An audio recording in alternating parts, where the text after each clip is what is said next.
Hello, Assalamu alaikum and welcome to the second lecture of this SMC series. अब इस वाले lecture के अंदर मैं आपको एक स्ट्रक्चर मैपिंग एक्सप्लेन करूँगा। अब स्ट्रक्चर मैपिंग क्या होता है? स्ट्रक्चर मैपिंग होता है जिस भी स्ट्रक्चर में मार्केट मूव करती है। अब मार्केट मूव कैसे करती है? मार्केट मूव हमेशा दो तरह के ट्रेंड्स में करती है, या तो अप ट्रेंड या तो डाउन ट्रेंड। अब मार्केट अगर अप ट्रेंड में होगी तो वो हायर हाइस और हायर लोज बनाएगी, और अगर डाउन ट्रेंड में होगी तो वो लोअर लोज और लोअर हाइज बनाएगी। क्या बनाएगी? लोअर लोज और लोअर हाइज। अब इसके अंदर आइडेंटिफाई कैसे किया जाता है कि कोई अप ट्रेंड है या डाउन ट्रेंड है? अब इसमें तो आपको समझ आ रही होगी कि अप ट्रेंड है, लेकिन अगर मैं आपको बस ये चीज़ दे दूं तो आप बता सकते हो कि मार्केट एक अप ट्रेंड में या डाउन ट्रेंड में। इसको बताने का एक तरीका होता है। अगर मार्केट अपने रिसेंट हाइज तोड़ती है, अब एक रिसेंट हाई पीछे ये बने, ठीक है, इस मार्केट ने इसको तोड़ा है, इसका मतलब ये आगे भी एक अप ट्रेंड में कंटिन्यू कर सकती है। ये आगे भी एक यहाँ पे कोई पीओआई टैप करेगी, यहाँ से हमारी ट्रेड होगी, और पीओआई एक्चुअली यहाँ पे होगा, और यहाँ से हम एक ट्रेड उठाएंगे जिसका हमारा टीपी बस यहाँ तक रहेगा, रिसेंट हाइस तक, और उसके असर बस उस पीओआई के नीचे रहेगा। इस तरह ट्रेड प्लान कर सकते हैं हायर हाइस और हायर लॉस के अंदर, जो एक अप ट्रेंड है। लोअर के अंदर हम सेल साइड की अपॉर्चुनिटीज़ ढूंढते हैं, और उसको देखने का तरीका ऐसे है कि मार्केट ने पीछे अपना एक रीसेंट लो तोड़ा होगा, और रीसेंट लो तोड़ने की वजह से हम यहाँ पे एक पीओआई होगा, जिस पीओआई की वजह से हम एक शॉर्ट की एंट्री ले सकेंगे। तो मेन मेरा मकसद था बताने का कि मार्केट दो तरह की चीज़ें करती है, या तो हायर हाइस तोड़ के चलती रहती है ऊपर, या तो लोअर लोस तोड़ के नीचे जाती रहती है। और इसको देखने का तरीका क्या है? इसको देखने का तरीका एसएमसी के अंदर बॉस है। बॉस क्या है? बॉस ब्रेक ऑफ स्ट्रक्चर है। ब्रेक ऑफ स्ट्रक्चर मतलब कि एक continuation pattern, break of structure. अब ये क्या है? एक कंटिन्यूएशन पैटर्न है। मार्केट किस साइड में कंटिन्यू कर रही है, ये उसको बताने का तरीका है। जैसे यहाँ पे, अब यहाँ पे बॉस क्या होगा? जब मार्केट अपना एक रिसेंट हाई तोड़ेगी अप ट्रेंड के अंदर, तो वो बॉस कंसीडर होगा। अब इसके बनने से हमें फ़ायदा क्या होता है? मेन काम, इसके बनने से हमें फ़ायदा ये होता है कि हमें पता चलता है कि मार्केट का ट्रेंड क्या चल रहा है। अब मार्केट ट्रेंड यहाँ पे एक अपसाइड का वो टूटा है, हायर हाई टूटा है, तो इसका मतलब मार्केट का ट्रेंड तो अपसाइड में है। अब मार्केट का ट्रेंड अपसाइड में है तो हमें इसकी रिट्रेसमेंट पे एंट्री करनी है।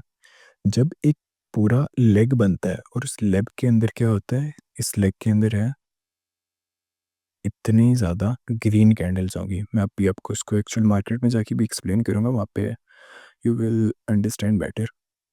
लेकिन इस पूरे लेग के अंदर फेयर वैल्यू गैप्स होंगे, या काफ़ी ब्रेकर ब्लॉक्स, वैक्यूम ब्लॉक्स, बहुत चीज़ें हैं जो आपको एक्सप्लेन मैंने करनी है। अब इसके अंदर इस तरह की चीज़ें होंगी और वो हमारी बाइंग अपॉर्चुनिटी होंगी। वहाँ पे हम वेट करेंगे कि मार्केट यहाँ पे आए और हम अपनी एक बाय पोजीशन बनाएं। ठीक है, मेन काम तो हमारा ट्रेड लेना, तो हम बाय पोजीशन बनाएं और अपने टीपीज ऐसे लेके मार्केट से आउट हो, एंड इंशाल्लाह you will be getting all the TPs. तो उसकी टेंशन नहीं लेनी है आपने। यहाँ पे आपको ट्रेड पकड़ने का तरीका पता होना चाहिए, और इस चीज़ को बॉस कहते हैं। ठीक है, ब्रेक ऑफ स्ट्रक्चर। अब बॉस अगला किधर होगा? अगला बॉस जब रिसेंट हायर हाई टूटेगा, जैसे कि ये। अब इसको करने का तरीका क्या है? मैं मेन एक्चुअल मार्केट में जाके देखता हूँ। एक शॉर्ट ले लेते हैं, ठीक है। मैं पूरी मार्केट की बात नहीं कर रहा, पूरी मार्केट में एक पहले डाउन ट्रेंड आ रहा है, ठीक है। यहाँ से मैं बात कर रहा हूँ सिर्फ एक्सप्लेन करने के लिए। अब यहाँ पे किस तरह वॉश होता रहेगा? यहाँ पे देखो, मार्केट ने एक हाई सेट किया, थोड़ी सी रिट्रेस की, और इस हाई को तोड़ दिया, तो ये क्या हो गया? ये बॉस हो गया। फिर मार्केट ऊपर गई, एक ये हाई पॉइंट बनाया, नीचे गई, और फिर इसको तोड़ा, ठीक है। ये एक्चुअल बॉस नहीं है, ये एक्चुअली एक हाई पॉइंट भी नहीं है। अब ये जो है ये हायर हाई नहीं है। क्यों नहीं है वो मैं इंड्यूसमेंट में समझाऊंगा कि एक हायर हाई एक्चुअली एक हायर हाई बनता है कैसे। अब ये एक आप कह लो बॉस हो गया, ठीक है। ये बॉस गलत क्यों है ये मैं बताऊंगा बाद में। उसके बाद मार्केट ने फिर इसको तोड़ा और फिर इसको भी तोड़ दिया, तो ये भी बॉस हो गया, ठीक है। अब आपको समझ आ रही है कि मार्केट एक कंटिन्यूएशन पैटर्न में है और वो सिर्फ हायर हाइस तोड़ रही है, वो एक अप ट्रेंड में है। तो मेरा आपसे एक सवाल है, जब मार्केट यहाँ पे होगी, मतलब एक अप ट्रेंड में और थोड़ा सा नीचे आई है, यहाँ तक आई है, तो यहाँ पे एक्चुअल में एक पीओ आया, तो यहाँ पे आपको बाय करना चाहिए था या नहीं करना चाहिए था, ठीक है। और अब बाय करते तो उसका टारगेट क्या यही रहना चाहिए था, यहाँ पे, जो कि फिर से एक बॉस है। आपको यहाँ पे बाय करना चाहिए था, वजह क्या है, क्योंकि मार्केट एक अप ट्रेंड में है, ठीक है। आप बाइंग अपॉर्चुनिटीज ढूंढ रहे हो, तो आपको जब भी बॉस के बाद मार्केट रिट्रेस में नज़र आती है और वो रिट्रेस करके पिछले वाले लेग की पीओआई के ऊपर जाती है और वहाँ से आपको कोई बाइंग मोमेंटम देती है, तो आपको बाय करना चाहिए। ये वाली चीज़ें मैं ऑब्वियसली एक्सप्लेन करूँगा आप सबको, लेकिन मैं बस एक बता रहा हूँ कि एसएमसी में एंट्री बनती कैसी है, एसएमसी में टीपीस लेते कैसे हैं, एसएमसी वाले ट्रेडर्स बाकी प्राइस एक्शन ट्रेडर से बेटर क्यों है। अब बॉस का आपको मैंने समझा दिया, लेकिन बॉस के कुछ रूल्स हैं, मैं आपको वो समझाना चाहता हूँ। बॉस के रूल्स हैं कि मार्केट में बॉडी क्लोजर होना चाहिए, ठीक है। बॉडी क्लोजर होना चाहिए, ना कि विक, नॉट विक, ठीक है। बॉडी क्लोजर नहीं होना, बॉडी क्लोजर होना चाहिए, विक क्यों नहीं होना चाहिए मैं आपको समझाता हूँ। अगर एक मार्केट यहाँ पे मैं कह देता हूँ बॉस पॉइंट था, ठीक है, और यहाँ पे विक बॉडी इस तरह कैंडल की क्लोज हो जाती है, तो मैं उसको एक वैलिड बॉस मानूंगा, ठीक है। लेकिन मार्केट क्या करती है, एक विक देती है और उसकी क्लोजिंग ऐसे ऐसे नीचे हो जाती है। तो इस चीज़ की वजह से दो चीज़ें होंगी। एक, ये वैलिड बॉस नहीं है, ठीक है, ये बॉस स्वीप है। मैं अगली कैंडल का वेट करूँगा। अगली कैंडल का वेट क्यों करूँगा, कि अगली कैंडल किसी तरह इसके ऊपर क्लोज करे। अगर इसके ऊपर चीज़ के ऊपर वो क्लोज करती है तो फिर मैं उसको बॉस मारूंगा। अब मैं इसके ऊपर क्लोजर का क्यों नहीं वेट कर रहा, क्योंकि ये पॉइंट ऑलरेडी स्वीप हो चुका है, इस पॉइंट की ऑलरेडी लिक्विडिटी ली जा चुकी है। अब लिक्विडिटी किधर है, इधर है, ठीक है। तो मैं इस लिक्विडिटी का वेट करूंगा कि इस लिक्विडिटी को ले लिया जाए क्लोजर के साथ। अगर क्या होता है, मार्केट यहाँ भी क्लोजर नहीं देती, यहाँ भी ऐसे विक दे देती है, तो मेरा जो बोस पॉइंट है वो यहाँ नहीं, वो यहाँ चला जाएगा, वो यहाँ पे शिफ्ट हो जाएगा, यहाँ पे शिफ्ट होगा और फिर मैं वेट करूँगा जब तक मार्केट यहाँ पे क्लोजर नहीं देती, तो बॉस नहीं होगा। मतलब आपको एक्चुअल बॉस लेने के लिए बॉडी क्लोजर होना लाजमी है। यहाँ पे अगर वो स्वीप कर जाता है, जैसे यहाँ का हाई स्वीप कर दिया, तो उसका क्लोजर इसके ऊपर मिलना लाजमी है, और अगर इसको भी स्वीप कर दिया तो उसके ऊपर क्लोजर मिलना लाजमी है, फिर आप उसको बॉस कंसिडर ही करोगे, वरना आप कहोगे कि बस बॉस स्वीप हो गया, ठीक है। ये बॉस स्वीप होने का भी एक तरीका है। अगर बॉस स्वीप हो जाता है और यहाँ पे आपको एक अच्छी शॉर्ट टाइम फ्रेम में एंट्री मिल जाती है, तो फिर उसके रेट रेस पे आप बैठ जाते हो और फिर आपके टारगेट्स हायर हाई नहीं लेते रहते, आपके हायर लो टारगेट्स बन जाते हैं। ये आपके टारगेट्स बन जाते हैं फिर। ये कैसे बनता है ये भी हम आपको पीओआई के अंदर बताऊंगा।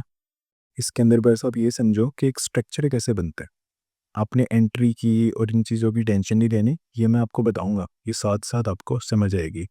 अभी आप 1 2 सीखो, आप प्लस माइनस ना सीखो। 1 2 सीखने का तरीका यही है कि आप एक चीज़ समझो कि बॉस कैसे होता है। बॉस क्लोजर चाहिए आपको उसके ऊपर, बस ये एक इसका स्पेसिफिक रूल है, बाकी इतने रूल्स खास है नहीं। अब इसके अंदर हायर लो कंफर्म कैसे होता है बॉस के अंदर, ठीक है। आपको पता चल गया कि बोस होता ये है कि हायर हाई टूटेगा तो बोस हो जाएगा। ये वाली मेन चीज़ है। जो मेन चीज़ है वो ये है कि हायर हाई टूटने के बाद जो हायर लो कंफर्म होता है, उस हायर लो में हमें क्या फ़ायदा होता है, मैं आपको अब समझाता हूँ। ये जो हायर लो होता है ना, एक्चुअली ये वाला जो एरिया है, यहाँ से हायर लो से लेकर जो प्रीवियस हायर हाई टूटा है, वो जो एरिया है, इस एरिया के अंदर ही एक्चुअल में हमारे सारे पीओआईस पड़े होते हैं, और इस हमारे एरिया के अंदर ही सारे लोग बैठे होते हैं बाय करने के लिए। यहाँ पे इस तरह फेयर वैल्यू गैप्स होते हैं पीओएस के तौर पे, और यही फ़ायदा है बोस करने का। वरना आपको ओके ठीक है, पता चल रहा है कि हायर हाई तोड़ रही है मार्केट, तो वो एक अप ट्रेंड में है, ठीक है, ये तो सबको पता चल रहा है। लेकिन ये बोस करने से हमें फ़ायदा ये होता है कि हम प्रीवियस हायर हाई और जो लेटेस्ट हमारा हायर लो बना है, उसके बीच में पीओएस जो है वहाँ पे मार्केट रिट्रेस करने आएगी तो हम बाई करेंगे, तो हमें एक अच्छी बाइंग अपॉर्चुनिटी मिलेगी।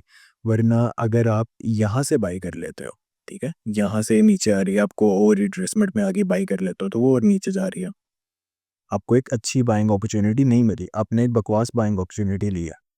आपको एक अच्छी बाइंग अपॉर्चुनिटी लेने के लिए यहाँ पे हायर लो से लेके प्रीवियस हायर हाई तक के बीच के अंदर जो पीओआईज हैं वो पीओआईज लेने पड़ते हैं। अब higher high, oh sorry I mean higher low confirm कैसे होता है? हायर लो कंफर्म होगा बोस के बाद। ये मैं बात क्यों कह रहा हूँ मैं बताता हूँ। एक मार्केट है,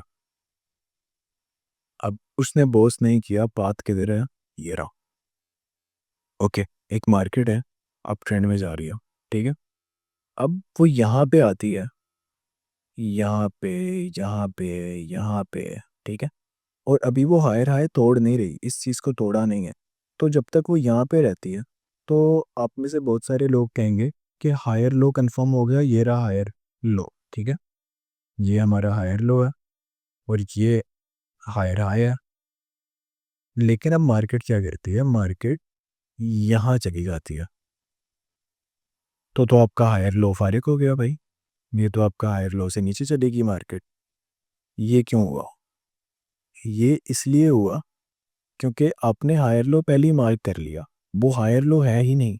हायर लो तब तक कंफर्म नहीं होगा जब तक एक रीसेंट हायर हाई टूटेगा नहीं।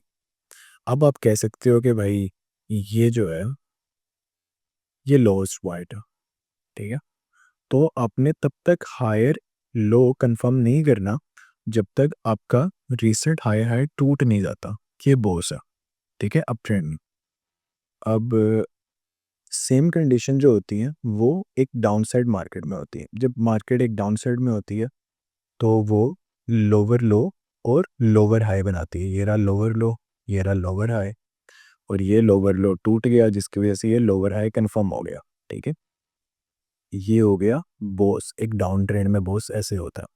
बाकी सारे रूल्स इसके भी वही वाले हैं, जो विक वाला रूल है वही वाला रूल है इसके अंदर भी वही वाला सेम रूल है। जो लोअर हाई तब तक कंफर्म नहीं होता जब तक प्रीवियस लोअर लो टूट नहीं जाता, इसके अंदर भी वही वाला सेम रूल है। और इसके अंदर भी पीओएस यहीं पे बनते हैं जहाँ पे ये जो प्रीवियस लोअर हाई है और ये लोअर लो है और ये लोअर हाई है, इसके बीच में जो पीओआईज होंगे वही वर्क करेंगे। अगर कोई पीओआई यहाँ पे होगा तो वो बहुत कम होता है कि वर्क करे, और वो भी कैसे करता है वो भी मैं आपको बताऊंगा। अब एक्चुअल मार्केट के अंदर जाते हैं देखने कि हमें कोई मिल जाए। ये रहा डाउन ट्रेंड, ठीक है, इसके अंदर क्या है, इसके अंदर यहाँ से एक अप ट्रेंड चलता आ रहा है, ठीक है, इस चीज़ को मैं इग्नोर कर रहा हूँ, मैं यहाँ से आ रहा हूँ, ठीक है। यहाँ पे एक मार्केट ने लो, ये ठीक है, ये जो पॉइंट है ये वाला पॉइंट ना, ये वाला पॉइंट जो है ये वाला पॉइंट एक लोअर पॉइंट है जिसको स्वीप किया मार्केट ने, ठीक है। ये बॉस नहीं कंसीडर हुआ, ये बॉस स्वीप कंसीडर हुआ। फिर मार्केट ऊपर गई, नीचे आ गई फिर से, और इस वाले एरिया तक नहीं गई, तो वो इस चीज़ में इंटरेस्टेड रही ही नहीं है, ठीक है। ये जब चीज़ होती है तो ये रिप्रेजेंट करती है कि मार्केट एक ऑपोजिट मूव लेने लगी है, ठीक है। जब भी मार्केट ने अपना ट्रेंड तोड़ना होता है, ये जिस तरह एक डाउन ट्रेंड चल रहा है और ये ट्रेंड वीक होना शुरू हो गया है। वीक होने की वजह क्या है? वीक होने की वजह ये है कि ये क्लोजर नहीं दे रही, ये विक्स छोड़ रही है, ये विक छोड़ रही, ये विक छोड़ रही, ये उसके बाद भी विक छोड़ रही। अ, यहाँ पे एक्चुअली विक छोड़ दी, उसके ऊपर क्लोजर नहीं दे रही, विक छोड़ दी, उसके बाद क्लोजर दे दिया और फिर यहाँ पे एक पीओ आया जो मिटिगेटेड। तो इसके यहाँ पे आपको फिर से सेल करना चाहिए, ठीक है? और यहीं से एग्जैक्टली इसी वाले एरिया से आपको सेलिंग मिली। और क्या हुआ, जो मैं बात बता रहा था लेक्चर 1 जिन्होंने देखा, आप यहाँ पे यहाँ पे मार्केट नीचे जाना शुरू हो गई, आप खुश हो गए कि प्रॉफिट आ रहा है, प्रॉफिट आ रहा है। और फिर यहाँ पे बहुत सारे ट्रेडर्स यहाँ पे चीज़ क्लोज कर देते हैं अपनी पोजीशन। मैं भी ऐसा करता था। मैंने, अब अगर आपने लेक्चर 1 देखा है तो आपको पता होगा, मैंने उसके अंदर ये चीज़ ब्रीफली एक्सप्लेन की है।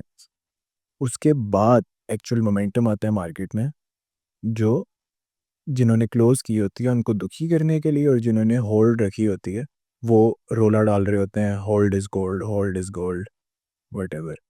तो ये वाली चीज़ मार्केट करती है। ये जो ऊपर आई है ना, ये सिर्फ मैनिपुलेशन करने और लोगों को इरिटेट करने और उनकी पोजीशंस क्लोज करवाने के लिए आती है, और इसके बाद एक्चुअली इसी तरह डाउन जाती है। अब आपको बहुत समझ आ गया ब्रेक ऑफ स्ट्रक्चर एक कंटिन्यूएशन पैटर्न है, डाउन साइड में या अप साइड में, समझ आ गया। अब इसके रूल्स भी आपको समझ आ गए हैं कि विक नहीं छोड़नी चाहिए। और ये वीडियो ऑलरेडी बहुत ज़्यादा लंबा हो चुका है, तो चोच और आईडीएम मैं आपको नेक्स्ट वीडियो में एक्सप्लेन करूँगा। तब तक के लिए अल्लाह हाफ़िज़।